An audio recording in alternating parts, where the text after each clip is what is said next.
De retour sur le plateau des 24 heures chrono, 9e saison, et oui, ça fait déjà 9 ans. Nous sommes pour la 3e ville, la 4e heure de direct pour 2015, et nous arrivons en Inde, à Bombay, grande économie mondiale bien évidemment, et j'accueille sur le plateau Nicolas Ribollet. Nicolas, bonjour. Bonjour. Et Jean-Joseph Boileau. Bonjour. Bonjour. Bon, le voyage s'est bien passé, tout va bien. Bon, après un passage où nous avons été à la capitale du monde, nous sommes aussi Charlie, bien évidemment. Alors, mon cher Jean-Joseph, donc vous êtes installé depuis un long moment en Inde. Vous avez même des enfants en Inde, un petit-fils en Inde. Voilà. Alors, racontez-nous un peu votre parcours de Français en Inde au départ. Je ne suis pas installé permanent en Inde en ce moment parce que je travaille sur le triangle des géants Inde, Chine, Afrique. Et donc, Paris, pour moi, est une capitale qui permet de beaucoup travailler sur le continent africain. Mais j'ai un bureau et qui me permet de travailler sur l'ensemble asiatique parce que la Chine, ça compte beaucoup pour comprendre l'Inde quand même. Depuis 81, en gros, j'ai senti que il y avait là un géant qui se réveillait. 80, c'est pourtant la période pendant laquelle on parle uniquement de Mère Teresa, de la pauvreté, etc. Il y a encore à Chennai des gamins. J'ai la photo chez moi parce que c'est une des photos pour moi fétiche, qui, vous savez, ont les membres qui se disloquent, la lèpre. Hein, Chennai, c'était généralisé. Et puis, d'année en année, même si les Français se passionnent pas en général pour l'Inde, parce que c'est vrai que c'est plutôt des fakirs, des gourous, etc., et que nous, on est quand même plus cartésiens, j'ai quand même senti qu'il y avait là vraiment un challenger de la Chine. Ça me paraît un peu essentiel à comprendre. Dans les 2 prochaines années, le taux de croissance indien très clairement va passer au-dessus de la Chine, même si c'est pas grave, la Chine reste énorme. Et deuxièmement, parce qu'il y a une culture, il y a une civilisation, on ne peut pas comparer l'Inde et la France. Et votre activité en Inde et sur l'ensemble du continent asiatique? Je suis quelqu'un qui travaille dans la prospective. Moi, on me paye pour dire, Monsieur Boileau, qu'est-ce qui va se passer en 2015? Donc, je viens de terminer ma note sur la conjoncture indienne. Je suis assez confiant, je dois dire. La reprise du cycle est là. Et puis, dans 5 ans, en gros, Monsieur Boileau, qu'est-ce que ça va donner? Et dans, en gros, 15 à 20 ans. Pourquoi? Parce que c'est le cycle industriel. Quand vous décidez d'un projet sur l'Inde, quand Renault va en Inde, quand Capgemini va en Inde, c'est pas pour 15 jours. C'est pas pour 15 jours. C'est clair. Et comme j'ai un coup de chance, ça arrive dans la vie. À partir de 85, je donne quand même des signaux pour dire l'Inde sera incontournable. Et ben les gens font un peu confiance à un expert, voilà. Donc on a un grand expert, un expert de prospective, et puis on a un homme d'entreprise par la banque Mazars, bien évidemment. Donc Nicolas, vous êtes patron de Mazars en Inde, donc et Bombay et New Delhi. Donc depuis combien de temps en Inde? Un peu les mêmes questions. Ça fait 5 ans en Inde pour des raisons qui sont celles que Jean-Joseph a un peu évoquées, c'est-à-dire le potentiel de croissance et les opportunités dans ce pays pour nous déjà en interne et puis pour nos clients. Moi, avec le cabinet Mazars, on accompagne un certain nombre d'entreprises françaises de toutes les tailles en Inde. Et aujourd'hui, on a une activité avec environ 600 personnes. Et donc moi, il y a 5 ans, enfin même je dirais il y a 6 ans, lorsque la décision a été prise, c'était lié au potentiel de développement pour nous. Il y a eu un virage pris au milieu des années 2000 de l'économie mondiale et pour nous en interne d'un assez fort développement en Asie. Et l'Inde faisait clairement partie de nos gros objectifs de développement. Donc c'est ce qui a justifié Pour revenir un peu sur le passé récent, dans les 2-3 dernières années, l'Inde a quand même vécu des grosses difficultés. Il y a eu des élections en 2014. Les choses sont en train de se repositionner. Quelle est votre vision un peu pragmatique? Puis on verra un peu de prospective derrière. Tout à fait. Je dirais que les élections de l'année dernière, de mai 2014, marquent une inflexion assez nette, un changement de gouvernement après 10 ans de pouvoir du parti du Congrès. Les 2-3 dernières années du parti du Congrès étaient une période relativement difficile, marquée par pas mal de stagnation et de projets qui n'avançaient pas, de mesures annoncées, on en reparlera probablement tout à l'heure, mais qui ne voyaient pas le jour. Le changement de gouvernement de l'année dernière est du coup, je dirais pour une moi, opportunité de repositionner les choses. une source d'optimisme. L'environnement des affaires au niveau domestique, je dirais que l'optimisme est de retour. 2014 a été une période de transition, et moi j'attends beaucoup de 2015 et des années suivantes, mais notamment de 2015 en termes de nouvelles mesures et de réformes qui vont être prises par le nouveau gouvernement Modi. C'est un peu votre opinion ?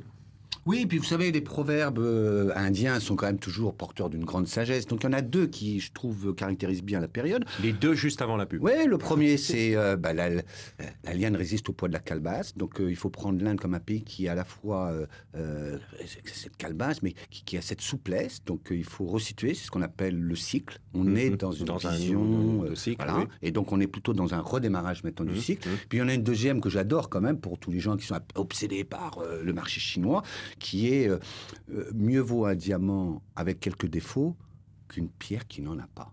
L'Inde a plein de défauts, mais c'est un diamant. D'accord. Eh bien, juste sur ce mot, on va aller voir une petite page de publicité. On revient pour aborder, bien évidemment, la restructuration fiscale. En janvier 2016, les 24 heures chrono de l'International fêteront leurs 10 ans d'existence. Profitons de cet anniversaire pour dire un grand merci à TV5 Monde, à tous les partenaires qui nous soutiennent, à tous ces Français du monde entier qui chaque année sont des nôtres. En quelques chiffres, ce sont près de 200 villes traitées durant toutes ces années. Plus de 4000 Français de l'étranger, qu'ils soient entrepreneurs ou expatriés, hommes ou femmes qui ont participé à ces émissions. Et enfin, au total, plus de 15 millions de visionnages durant ces 10 ans. Que la fête de l'International continue et rendez-vous les 19 et 20 janvier 2016 sur mondissimo.com.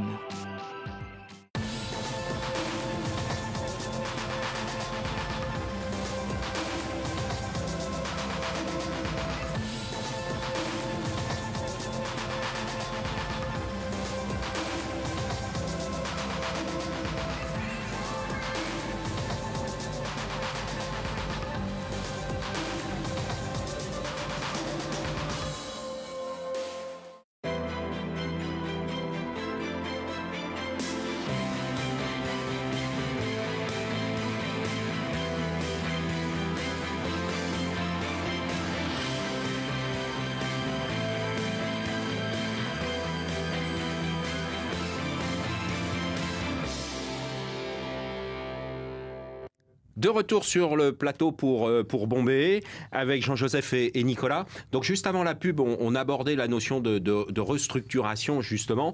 Et donc vous disiez qu'on est à l'aurore d'un redémarrage. Et comment ça se passe en termes juridiques, en termes fiscaux ? On a fondamentalement, avec l'arrivée de Narendra Modi, un changement très important qui correspond à ce que je disais, l'Inde, c'est la 3e puissance du monde, sur le plan économique. Pas puissance, taille économique, c'est avant le Japon. Et c'est classé dans les 7 pays globalement les plus puissants de la planète, ne serait-ce que par une chose, c'est sa capacité à être endogène, à résister à l'environnement extérieur par sa taille. Modi se situe dans une vieille tradition indienne. Il faut aller chercher loin, c'est pour ça que j'écris l'Inde pour les nuls.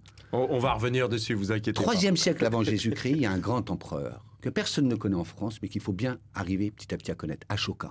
Et il a une culture politique d'Ashoka. Et donc les 10 prochaines années, parce qu'il se situe dans cette vision-là, c'est pas un Big Bang, les 100 jours. Ça, c'est très français, les 100 jours. Vous avez vu Napoléon, ce qui lui est arrivé. Non. Il a le temps pour lui, il l'a fait au Gujarat, et donc il va, dans un premier temps, là, dans les prochains mois, dans le prochain budget en particulier, semer des graines importantes, dont tu vas parler. Et deuxièmement, pour terminer, il se situe dans la vision longue. Donc pour lui, c'est 5 ans, je suis réélu, et puis 5 ans encore. Et donc, ce qui nous intéresse, c'est l'Inde dans 10 ans. Et l'Inde dans 10 ans, c'est vrai que ça sera un pays méconnaissable. Mais cette restructuration, Nicolas, on en a parlé longtemps. Oui. Elle va venir. Oui, alors par rapport au timing des réformes, par rapport aux réformes qui ont pu être engagées d'ores et déjà par le nouveau gouvernement, il y avait des attentes très fortes. Comme le disait Jean-Joseph, les attentes des investisseurs indiens et étrangers, c'est que tout arrive tout de suite. Donc là-dessus, 2014 a été une année de transition aussi parce qu'il y avait un agenda politique avec des élections dans les différents États indiens qui venaient compliquer la donne. Pour moi, c'est effectivement le budget 2015, c'était la nouvelle loi de finances indienne qui sera un marqueur très important sur les nouvelles réformes engagées. Il y a déjà eu dans le budget 2014, dans la loi de finances de l'année dernière, un certain nombre de réformes intéressantes, mais il y a pour moi notamment une réforme emblématique sur aujourd'hui ce qui est un des gros problèmes pour les entreprises indiennes et étrangères, c'est la fiscalité indirecte. Il y a des projets d'harmonisation pour mettre en place ce qui s'appelle la GST, qui est l'équivalent de notre TVA, de manière intégrée. Aujourd'hui, vous avez des systèmes qui changent État par État, avec des taux différents, des règles différentes, l'obligation de s'arrêter et de faire arrêter les camions, par exemple, avec les marchandises qui sont transportées d'un État à l'autre. On est dans un système, dans une logique. On est dans un système qui est totalement anti-économique. Et aujourd'hui, moi, j'attends notamment le gouvernement sur des réformes de ce type-là, qui ont été annoncées pendant 5 ans par le Congrès, par le gouvernement précédent, en disant on fait ça dans 6 mois, on fait ça dans 6 mois, on fait ça dans 6 mois. Aujourd'hui, ça semble être vraiment là sur le point d'être adopté dans les prochains mois. Et c'est sur des marqueurs comme ça qu'on attend Modi. Non seulement sur le discours, mais aussi sur sa capacité à mettre en œuvre les choses. Juste un point sur la fiscalité qui est important quand on a une société en France et qu'on veut créer une société en Inde. Comment ça se passe sur les remontées fiscales entre sociétés et filiales et mères Écoutez, je dirais là-dessus, les grosses difficultés qui sont là pour les entreprises françaises, elles sont notamment sur toute la documentation des prix de transfert. Les remontées de dividendes en tant que telles et les transferts, on nécessite de la paperasserie administrative comme toujours en Inde, mais sans difficultés spécifiques. Les grosses difficultés sont plus sur la documentation des prix de transfert et la justification des marges qui peuvent être faites entre la société en filiale indienne et la maison mère française. Voilà, ça c'est un des sujets de complexité. Il y a beaucoup d'éléments de complexité, d'administration, mais qui ne sont pas si différentes que ça de ce qu'on peut connaître. Et administrativement, on est un peu dans une culture quand même... on disait tout à l'heure, en préparant l'émission, que vous étiez à Londres auparavant. Oui. On est un peu dans cette logique, dans une compréhension du monde anglo-saxon, en tout cas. Je dirais, d'un point de vue fiscal et réglementaire, on est plutôt dans un héritage d'économie socialiste centralisée. L'Inde a vécu jusqu'en 91 un peu en vase clos et dans un système qui était quand même plus une économie socialiste que l'héritage anglo-saxon. Donc on a des parties d'héritage anglo-saxon, mais sur la partie fiscale, on est plutôt sur un mix des deux. Très bien. On va justement, pour parler de ça, aller interroger Yacine sur les différences interculturelles avec l'Inde. Maintenant, venons-en aux relations interculturelles pratico-pratiques en entreprise qui sont les plus sensibles et les plus difficiles à gérer par les étrangers en général et par les Français. La principale difficulté est liée à la relation au temps. Conception linéaire du temps par rapport à une conception cyclique du temps. Une des conséquences, par exemple, est qu'en attendant, il est quasiment impossible de tenir et de construire un planning. Ce dernier change tous les jours et le planning initial qui était prévu à 36 mois pourra être réalisé en 48 mois. L'apprentissage clé à ce niveau-là est d'apprendre à faire preuve de patience. Deuxième point important, c'est l'organisation hiérarchique. Elle est strictement respectée. Et de ce fait, la prise de décision peut être ralentie. La décision finale, même après concertation, sera davantage prise par feeling, plus que par rationalité et études chiffrées. Il est donc inutile de déployer une panoplie de présentations PowerPoint pour convaincre. Il sera beaucoup plus utile d'investir dans les relations, savoir qui sont les décideurs et apprendre à influencer. Mais la plus grosse différence, notamment avec les Français, dans le cadre relationnel professionnel, est de gérer les conflits. Car quand la France et les Français vont avoir tendance à gérer les conflits de façon ouverte, conflictuelle, naturellement, l'Inde va avoir tendance à rechercher le consensus avant tout. Et il faut savoir qu'il est extrêmement important de ne pas perdre la face. On ne dit pas la faute devant les autres. Merci Yacine pour cette intervention. Alors justement, Jean-Joseph, donc vous la connaissez bien, vous êtes assez en phase avec ce qu'elle vient de nous dire, et cette notion de temps, cette notion de respect, cette notion humaine, vous la oui, confirmez? je disais, vous êtes dans une civilisation quand même millénaire, donc il y a eu des strates comme ça intégrées et comme on dit, ça a été complètement internalisé. Donc, il ne faut pas chercher à discuter avec les Indiens sur leur culture. Elle est dedans. C'est pour ça que j'aime souvent, par rapport à ce qui a été dit, ça, c'est des recettes vraiment importantes. Une, globalement, quand même, qui est ce que j'appelle la Ganesh attitude. Les Français, sans arrêt, se plaignent des difficultés.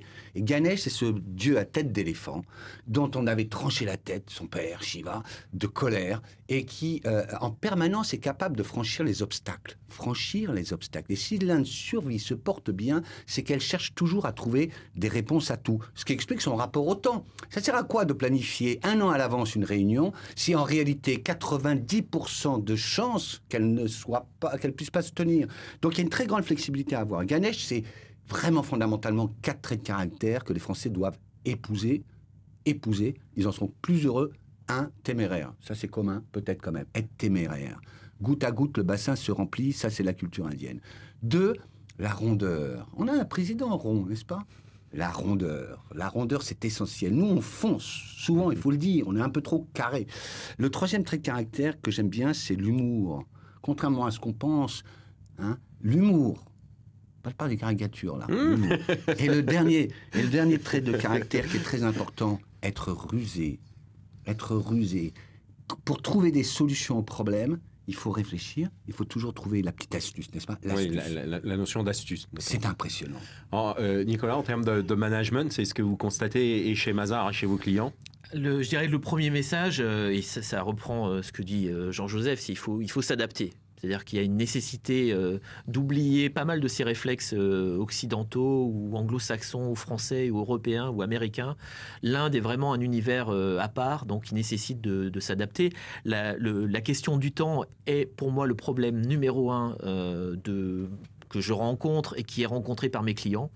Ensuite, il y a tout un tas d'autres phénomènes sur lesquels il faut s'adapter. L'importance de la hiérarchie, l'existence des castes qui ont quand même toujours un impact dans les relations interpersonnelles. Voilà, il y a énormément de sujets et de points sur lesquels il faut s'adapter et ça nécessite pas mal de patience, pas mal de créativité pour effectivement trouver des solutions. Les Indiens ont cette capacité créative à trouver des solutions, alors parfois faites de briques et de broc, et voilà, qui sont des adaptations qui nous paraissent parfois un peu cheap, mais l'important c'est que ça fonctionne à la fin, et ils ont cette confiance. Ils ont cette confiance dans leur capacité à toujours arriver à trouver une solution. Alors, sur le plateau, et juste avant que Jean-Joseph nous quitte, on a 2 écrivains. Donc, bien évidemment, le livre rédigé par Jean-Joseph, qui est l'Inde pour les nuls. Je ne présenterai pas la collection, bien évidemment, avec toutes les astuces à trouver, bien évidemment, bien construit, bien écrit. Les clés pour réussir en Inde, et non pas le livre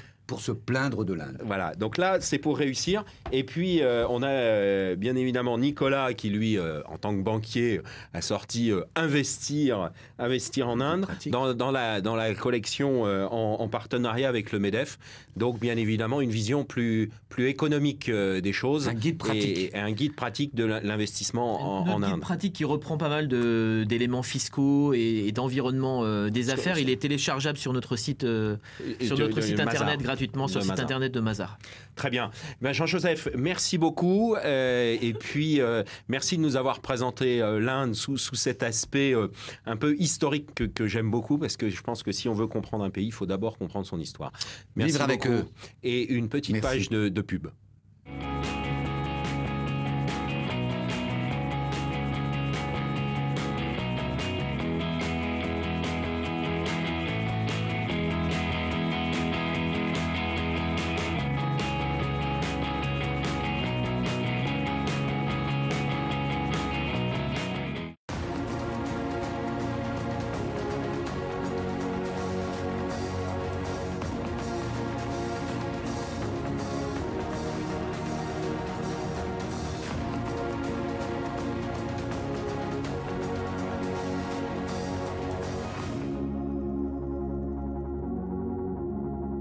De retour sur le plateau de TV5 Monde pour les 24 heures chrono de l'International et nous sommes en direct pour Bombay et nous accueillons sur le plateau Kevin. Bonjour. Bonjour François. Alors, Kevin, vous êtes d'origine indienne, élevé en France, et puis un jour vous avez dit tiens, si je retournais dans le pays de mes grands-parents. Voilà. Et racontez-nous un peu comment ça s'est passé et ce que vous y avez fait. Oui, je suis arrivé à Bombay en 2008 et tout de suite j'ai été adopté par cette ville et son énergie incroyable, son dynamisme qui vous prend au trip très rapidement, surtout quand on vient d'une ville comme Paris. Et donc j'ai fait très rapidement 2 constats. Bombay, déjà de 1, ce n'est pas une capitale et ça je pense qu'on l'oublie parfois. Comparé à une ville comme Bombay, comme Paris ou Londres par exemple, ou New York, c'est une ville qui est un peu moins équilibrée. Voilà, c'est une ville un peu moins équilibrée, donc c'est le centre, c'est le cœur économique de l'Inde. Donc on y va pour faire du business, on y va pour c'est Bollywood, mais il y a un vide, il y a certaines choses qui n'existent pas à Bombay. Vous constatez un vide culturel. Un vide culturel, tout à fait. Voilà, le centre intellectuel, le cœur névralgique de l'Inde est à Delhi, pas à Bombay. Clair. Donc je me suis rapidement rendu compte qu'il y avait un vide à ce niveau-là et donc j'ai pensé avec donc ma sœur et mon beau-frère, mes 2 partenaires, qu'il y avait des choses à faire à ce niveau-là, notamment essayer d'amener l'art vers les gens. Si les gens n'allaient pas vers l'art, on pouvait amener l'art vers eux et proposer justement des activités, des événements, des festivals dans des lieux peu communs, que sont les gares, par exemple. Il faut savoir publics, tous les lieux que vous pouviez investir. Exactement. Le lieu public ou les lieux privés, parce que l'art urbain n'existe pas à Bombay. Il y a peu de trottoirs, on passe très peu de temps à l'extérieur, on est très souvent à l'intérieur. Donc dans les gares, il y a 7 à 8 millions de personnes qui voyagent chaque jour à Bombay, dans des centres commerciaux, dans des restaurants, dans des bars, dans des banques même. On a travaillé également avec des entreprises, on a développé un programme de coaching justement à travers l'art pour aider les managers à surmonter des problèmes de management, de leadership. Très bien. Et donc cet aspect, vous l'avez déployé, qui vous vaut d'ailleurs par la BBC d'être nommé avec votre sœur l'un des 10 Français qui comptent pour l'Inde, pour le développement de l'Inde. Juste avant que Nicolas nous quitte, juste une petite question. On voit un certain nombre de secteurs de choses porteuses. Alors, Kevin a investi l'art. Vous voyez des choses sur lesquelles on pourrait investir, ou l'entrepreneur français, des secteurs d'activité? Oui, alors il y a beaucoup de secteurs d'activité qui sont ouverts aux investissements étrangers. Je dirais que là-dessus, on a identifié, alors vous retrouverez le détail dans notre guide par exemple, mais la plupart des secteurs sont ouverts, la plupart des secteurs des services et les secteurs industriels sont ouverts aux investisseurs étrangers. Je dirais que ce qui importe, c'est d'avoir un projet, un business plan qui tienne la route. Par rapport à ça, par rapport aux opportunités de secteur, moi je voudrais souligner, parce que j'ai aussi 2 autres casquettes, qui est l'une d'être chairman du Northern Chapter de l'IFCI, de l'Indo-French Chamber of Commerce, et conseiller du commerce extérieur. Et conseiller du commerce extérieur, qui sont 2 institutions qui peuvent donner pas mal d'informations utiles, notamment en termes de secteur. Donc je vous invite, j'invite nos téléspectateurs ou internautes à consulter l'IFCI. Il y a énormément de secteurs dans lesquels il y a des opportunités. Il y a des potentiels de développement, notamment liés à l'émergence de cette classe moyenne indienne dans beaucoup de secteurs de biens de consommation, de biens industriels. Vous prenez l'exemple des télécoms, il y a aujourd'hui 900 millions de téléphones portables en Inde. Il y a un potentiel et des opportunités. Il y a des grandes opportunités avec une relance potentielle. Donc il y a des choses à faire en Inde. Avec un bon plan d'action et le bon pricing, le prix est toujours important, et un bon cabinet d'audit et de fiscalité. Et ça devrait le faire. Nicolas, merci beaucoup. Merci beaucoup d'avoir participé à cette émission. Merci beaucoup pour votre livre. Bien évidemment, vous restez disponible pour nos internautes. Et puis à très bientôt. Et désormais, une petite page de pub et on se retrouve dans quelques instants.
retour sur ce plateau pour les 24 heures chrono de l'International, 9e saison, pour Bombay. Et j'accueille Shamim. Bonjour. Bonjour. Donc, bienvenue sur ce plateau. Vous avez assisté à la première partie de l'émission. Vous allez apporter un peu votre contribution. Vous avez vécu en Inde quelques mois. Alors, un peu comme notre ami Kevin, vous êtes d'origine indienne et puis vous avez voulu retourner voir un peu le pays de vos origines. Comment ça s'est passé? Comment vous avez pris contact et que pensez-vous de ce pays magnifique? Alors, beaucoup de questions. Donc, effectivement, comme Kevin, je suis d'origine indienne. Donc, à la suite de mes études, j'ai décidé d'aller à Bombay. Je connaissais Leila et Evie Hartloft. Donc, je suis passée là-bas et c'était dans une idée de voyage et de découverte. Et très vite, je me suis retrouvée complètement happée dans cette ville, dans ce milieu. Et j'ai rencontré une personne qui a une boîte française également qui s'appelle What About Art et qui m'a proposé de travailler avec elle au sein d'une résidence d'artistes. Donc moi j'ai travaillé en tout cas à Bombay pendant plusieurs mois dans ce lieu où il se passait énormément de choses. Et au niveau intégration, on parlait d'interculturel tout à l'heure, vous voyez des choses à ajouter sur ce qu'ont dit nos amis, aussi bien Jean-Joseph que Nicolas? Au niveau intégration du fait que j'étais d'origine française. Oui, voilà, parce que vous avez de la double culture quand même.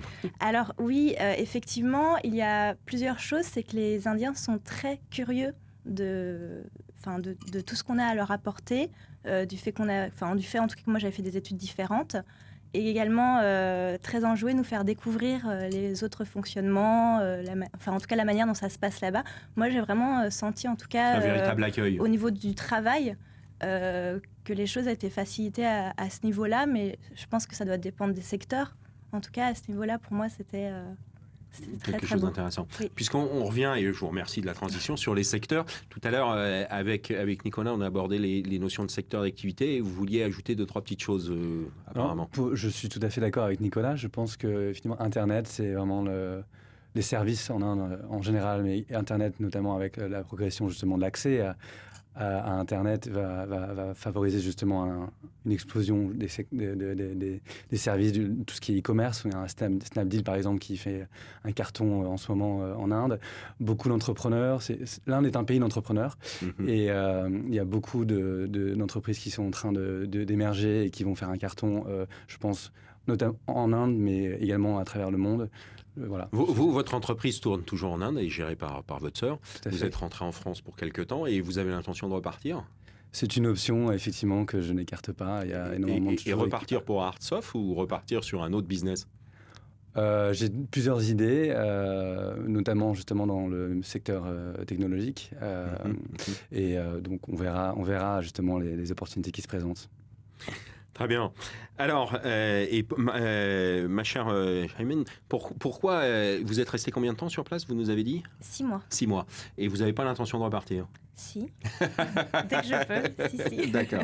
Ok. Donc moi, j'y suis allée en 2012. D'accord. J'y suis retournée ensuite, mais je compte y retourner là dans quelques mois.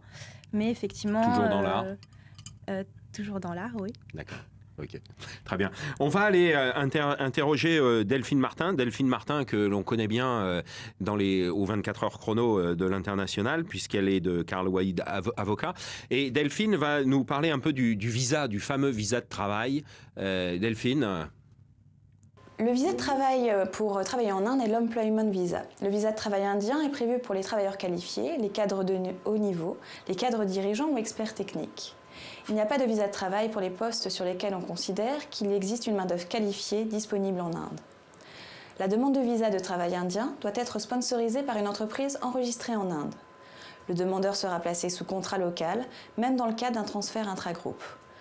Une double paie est possible ou une paie intégrale en Inde, mais attention aux implications fiscales et à la cohérence des montants indiqués dans le contrat de travail indien rédigé en anglais et les formulaires de demande de visa. Un salaire minimum d'environ 20 000 € est requis. Les remboursements de frais et les allocations liées au logement ou au transport ne peuvent pas être inclus pour atteindre ce minimum. La demande est déposée directement auprès de l'agence VFS à Paris. Le délai de traitement est d'environ 7 à 10 jours, soit 1 à 2 semaines à compter du dépôt de la demande. Le consulat délivre un visa à entrée multiple, valable de 6 mois à 1 an, renouvelable en Inde par période de 12 mois, jusqu'à 5 ans maximum. Pour tout séjour supérieur à 180 jours, il y a une obligation d'enregistrement auprès du Bureau des enregistrements des étrangers, le FRO, dans un délai d'environ 14 jours suivant l'arrivée en Inde. Tout changement d'adresse sera également notifié par écrit. Merci, ma chère Delphine, de ces précisions. Alors justement, ma chère Chemine, comment vous avez vécu cet aspect de visa de travail, cet aspect, comment ça s'est passé, comment ça s'est déroulé? Alors moi, je suis allée avec un visa touristique. Donc, au départ, puisque vous partiez pour un mois. Exactement, et puis pour faire du tourisme à la base. Et effectivement, pour les visas de travail, c'est un petit peu compliqué. En tout cas, ça ne se fait pas sur place. Moi, j'ai pris un statut stagiaire du coup sur place pour travailler avec ce visa touristique. Mais même en ce qui concerne le reste, pas que le travail, tout est un peu compliqué. Prendre un appartement, avoir un téléphone... Enfin, tout est compliqué, en tout cas, avec un visa touristique. Et moi, si je ne suis pas restée après, c'est effectivement parce que je n'ai pas trouvé de travail qui me permettait de prendre un visa de travail. Oui, Kevin. Et en général, c'est quand même plus simple de prendre un visa business, notamment quand on démarre une activité, effectivement. Il faut savoir également que quand on est entrepreneur, si on prend un visa business, on a un permis de séjour de 6 mois à 1 an, sachant qu'il faut sortir du territoire tous les 1 à 2 mois. Donc, c'est compliqué. Ah oui, il faut faire un retour sur le territoire. En tant que visa business, il faut faire un retour sur le territoire français. Enfin, il faut sortir de l'Inde une fois tous les 2 mois. D'accord, oui. Donc, il y a quand même des petites choses à mettre en place. Par contre, si on est employé par une entreprise, dans ce cas-là, on a un visa qui s'étend jusqu'à 2 ans. D'accord, très bien. Et donc là, votre idée, c'est d'avoir justement ce fameux visa de travail, par contre, pour repartir. J'aimerais, oui, mais effectivement, moi, dans le secteur où je suis, c'est un peu délicat. Enfin, moi, je suis dans le secteur de l'art et c'est pas simple. C'est pas là où les plus grandes entreprises proposent des visas de travail partout. Hein, mais oui, comme toujours. Très bien. On va justement aller voir Prediban sur l'état des lieux. Vous nous parliez il y a quelques instants de logement et on va interviewer notre cher Prediban pour avoir l'état des lieux et les prix des logements sur place. L'état du marché immobilier à Bombay, c'est une très grande question. Je dirais parfois même, c'est plus cher qu'à Paris. Parce qu'il y a des quartiers où vous pouvez acheter, je ne sais pas, c'est un peu comme au niveau banlieue parisienne, on peut acheter pour 150 000 €, mais à Mumbai, aujourd'hui, il y a tellement de monde, même en banlieue de Mumbai, aujourd'hui, le marché immobilier, je dirais, et ça ne se vend pas en mètres carrés, ça se vend en pieds carrés. Le moindre 1 pied carré, il est vraiment, je dirais, en euros, je dirais presque à 10 000 € par là. Merci beaucoup pour ce point de vue. Alors, vous avez une vision complémentaire, ma chère, sur vous étiez en colocation, oui. Donc comment ça s'est passé, les prix, Alors, le logement? Oui, effectivement, le logement n'est peut-être pas aussi cher qu'à Paris, mais assez cher, surtout à Bombay. Hein. Après, pour le reste de l'Inde, c'est d'autres prix. En tout cas, nous, on était dans un quartier qui est à l'extérieur du centre de Bombay même. On était à un quartier qui s'appelle Bandra, qui est un quartier culturel assez riche, assez dynamique. Et moi, j'avais un appartement là-bas que j'ai trouvé à l'aide d'un broker. Donc, c'est un agent qui a beaucoup de réseaux et qui trouve donc... Oui, on n'est pas dans le même système de l'agent immobilier français. Voilà. On est sur quelqu'un qui a du réseau, en fait. Qui a du réseau, qui trouve... qui sait à quelle porte frapper et qui ensuite a une commission d'un loyer, en général. D'accord. Oui, enfin ça correspond à la logique qu'on peut connaître, mais c'est pas en ayant pignon sur rue. C'est un peu différent. Oui. Oui, mon cher Kevin. Il faut savoir que Bombay a une densité assez exceptionnelle et donc forcément les prix des loyers s'en ressentent. Bombay à la base, ce sont 7 îles qui ont été réunies en une et forcément l'infrastructure s'en ressent. Quels sont les quartiers justement où dans Bombay dans lesquels on pourrait aller habiter si on arrive de France? Alors, ça dépend, voilà, exactement. Proche de son travail, c'est vraiment la clé. On passe énormément de temps dans les transports. Oui. J'ai vécu à une période de ma vie où j'étais à Bandra et je travaillais à Vikhroli, qui est dans le nord-est de la ville. C'était un enfer, tous les jours, plusieurs heures de trajet, parfois bloqué à un endroit dans le trafic, à devoir respirer les pages de mon livre tellement j'en pouvais plus dans les rickshaws et les pots d'échappement en face de moi, ça peut être très éprouvant. Donc j'aurais tendance à vous dire, soyez proche de votre travail. Ça simplifie un peu les choses. Ah oui, moi j'y allais à pied, effectivement, oui. D'accord. Ouais. Oui, c'est quand même une mégapole, donc on a forcément un transport. Voilà. Alors, très bien, on va justement aller interviewer Sandrine Bionda sur la situation et la fiscalité vis-à-vis de la situation matrimoniale des Français en Inde. Les Français qui s'installent en Inde doivent prêter attention à plusieurs facteurs avant de s'expatrier et faire un point sur leur situation fiscale, sociale, matrimoniale et successorale. Pour rappel, les régimes matrimoniaux dépendent non pas du lieu du mariage, mais de différents critères. Le premier, c'est le critère du premier lieu de résidence commune des époux, où les époux s'établissent pour une durée de plus de 2 ans, juste après leur mariage. Et le second, c'est de l'adoption automatique du régime du lieu de résidence après 10 ans passés en expatriation.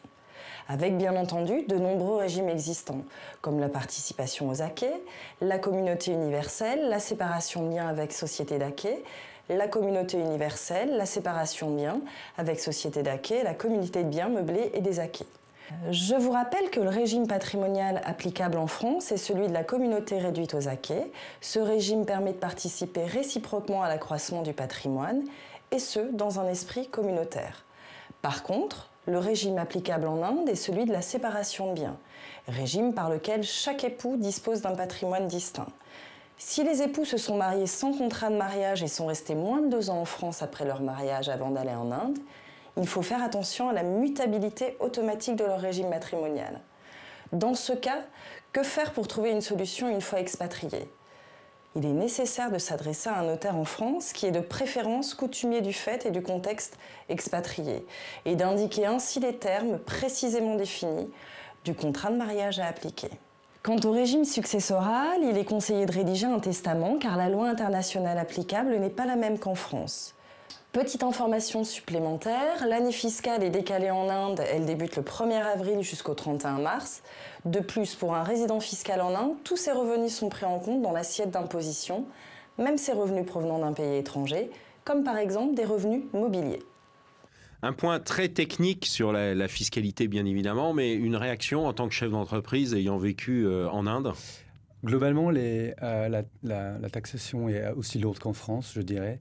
La seule différence notable, c'est que, comme nous avons, en tant qu'expatriés, nous avons en général des rythmes de vie assez élevés à l'échelle de l'Inde, donc on se retrouve rapidement dans des ciles de la population plus élevés. Donc forcément, la taxation est plus lourde. Voilà, on est dans les tranches hautes. Voilà, exactement.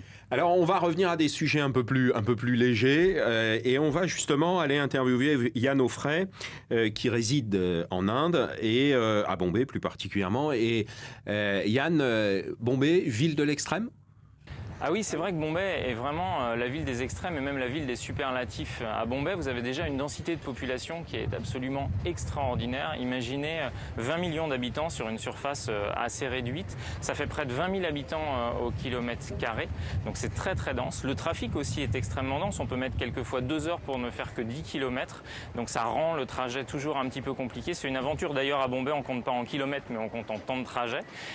Et puis c'est aussi une ville avec des extrêmes de richesse et de pauvreté. On trouve à Bombay les plus grosses fortunes d'Inde et notamment la maison la plus chère du monde qui a été construite à Bombay qui fait presque 1 milliard de dollars et puis la moitié de la population qui est entassée dans des bidonvilles en plein milieu de Bombay. Mon cher Yann, donc Chamine vous donne le bonjour, bien évidemment, parce que comme il y a très très peu de Français à Bombay, tout le monde se connaît. Alors, justement, ville de l'extrême, comment vous avez vécu ça dans ces excès, aussi bien positifs que difficultés, bien évidemment? Alors, au point de vue du quotidien ou du travail ? Du quotidien. Du quotidien, donc oui, il le dit très bien, ville de l'extrême. Ensuite, je ne sais pas sur quoi on pourrait insister. Mais justement, moi, j'aurais une question à vous poser, mais juste à vous, il ne va pas pouvoir répondre. C'est femme à Bombay, en Inde. Comment vous voyez les choses ? Alors, oui, effectivement, c'est un peu plus compliqué. Bombay, je pense, est la ville à recommander pour une femme qui voudrait aller en Inde. Elle est quand même beaucoup plus libre. Moi, en tout cas, j'ai beaucoup moins eu la sensation... Moins de pression. Voilà, j'ai moins eu de pression. Après, moi, je suis vraiment arrivée à la période où il y a eu ce viol à Delhi, donc c'était une période assez difficile. Mais vraiment, par rapport au reste de l'Inde, Bombay est quand même praticable. Non. Je le recommande, moi, en tout cas. D'accord. Kevin, oui. Oui, il faut savoir qu'il y a eu moins de 400 plaintes pour viol en 2013 à Bombay, alors qu'il y en a eu environ le quadruple à Delhi. Non, c'est un problème qu'ils essayent de résoudre petit à petit. Oui, tout à fait. Mais en fait, 400 plaintes pour viol à l'échelle de Bombay, ce n'est quand même pas grand-chose. Donc on est loin, on est très loin. Oui. Je peux pas. C'est toujours trop. Voilà, c'est tout. Non, j'entends la proportion. On est loin des villes sud-américaines. C'est une ville qui est quand même assez sûre. Le plus grand danger pour moi, c'est les bâtiments qui s'écroulent. On a des bâtiments qui s'écroulent chaque année. L'infrastructure n'est pas au niveau de la population qu'elle accueille. Et ça, c'est le problème, vraiment un problème majeur à Bombay. C'est qu'on a vraiment l'impression que tout n'est pas fait pour que les citoyens aient une vie, justement... Mais pour reprendre un des propos de Jean-Joseph tout à l'heure, à un moment, l'Inde se remet en route et le système fonctionne. Oui, c'est juste pour qu'on ne conclue pas cette émission sur un point négatif. Non, l'Inde, c'est un formidable... C'est une expression que j'aime beaucoup, qui est un formidable chaos qui fonctionne. Et comme le disait très bien Jean-Joseph juste avant... Jean-Joseph, oui. Dans l'urgence, on trouve toujours le moyen de réaliser des choses admirables. Et c'est un pays qui a une formidable capacité de résilience et de réactivité. Et c'est ça qui est admirable, je trouve. Donc il faut être flexible quand on va en Inde. Il faut savoir, le temps n'a pas la même valeur qu'en France. Et si on accepte de vivre au rythme indien, de très belles choses peuvent arriver. Un dernier point avant de conclure cette émission. Non, je suis assez d'accord avec le commentaire de Kevin. Faut y aller, mais il y a des gens qui ont des très mauvaises réactions à l'Inde, c'est-à-dire qu'il faut y aller si on est prêt à mettre de côté un certain nombre de nos prérogatives, de nos préjugés. Voilà, comme bien souvent. Très bien. Merci beaucoup d'avoir participé à cette émission. Et très très vite, un peu comme à la rapidité de Nikita, nous allons partir à Berlin. Et à tout à l'heure pour les 24 heures chrono pour Berlin. Merci beaucoup.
La CFE, votre sécurité sociale jusqu'au bout du monde.